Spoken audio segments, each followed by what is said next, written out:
We're going to look at our friend Solana today. It's been a while since we checked out the Solana project, and I think it's definitely worth another update. So we're trading at $35 at the moment. We're down 8.67%.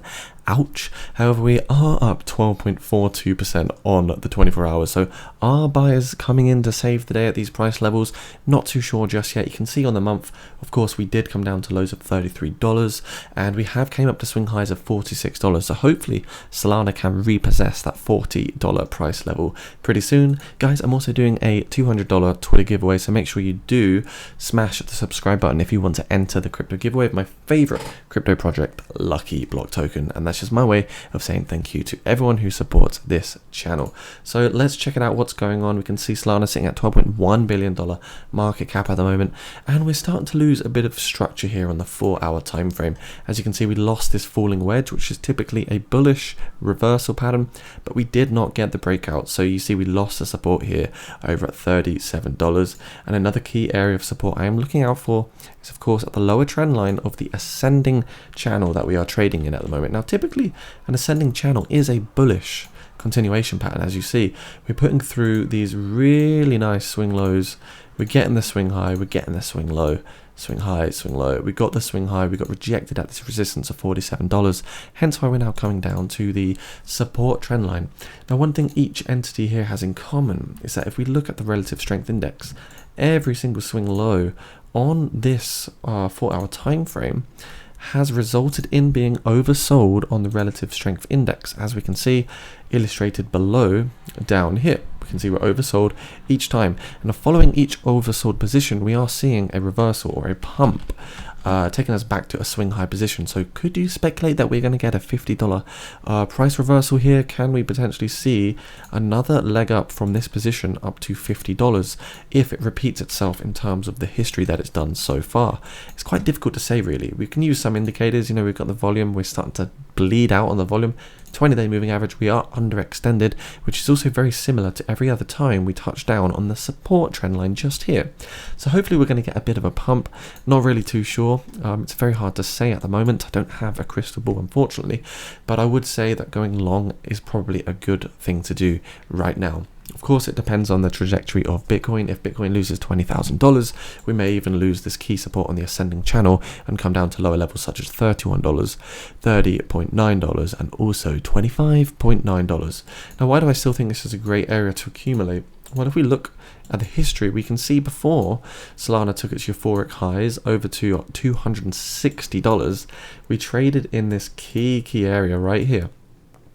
Just here between March and August of 2021, and we're back at the same sort of price levels where there's a lot of accumulation, a lot of consolidation and things like that. So that's why it's a vital area to be looking out for Solana at the moment, and that's why I'm anticipating a bit of a bounce here. The target for me is going to be the very top of the swing high right here. So we're looking at a $59 level. If we can break out of this particular ascending channel, it's going to take a lot of momentum to do so, and you can see we've had 2 red candles consecutively at the moment. Bollinger Bands is showing that we're sort of leaning towards the bottom, so there could still be space for a bit more downward activity here. We might even get a bit of a fake out where we actually lose support of this channel, where you kind of just lose the support and you retest as a resistance and then you come back through. That would be known as a fake out. That's another thing that could potentially happen here for Solana cryptocurrency. So I think short term we need to see if we can get that reversal, come back into this falling wedge and come back to the top of the ascending channel. Bearish scenario, we lose the support at $33 here and we see a bit of downtrend initiate, maybe a bit more continuation to the downside before coming back up. But many bulls are eyeing up the $50 price level.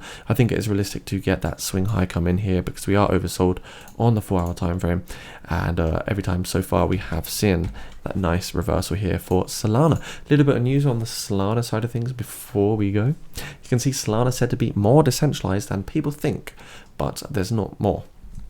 Unstoppable Finance argued that Solana validator count and Nakamoto coefficient are higher than other blockchains, making it more decentralized. Solana-based decentralized finance DeFi firm Unstoppable Finance has argued that Solana is more decentralized than people make it out to be. However, there's another side that believes that the blockchain platform is actually more centralized. In a blog post, the DeFi firm lays out its arguments, citing the blockchain network's active validator count, Nakamoto coefficient, and support for validator hardware there, which is often argued to be expensive as reasons for the network's decentralization. According to the post, Solana's validator count is much higher than most other chains, excluding Ethereum.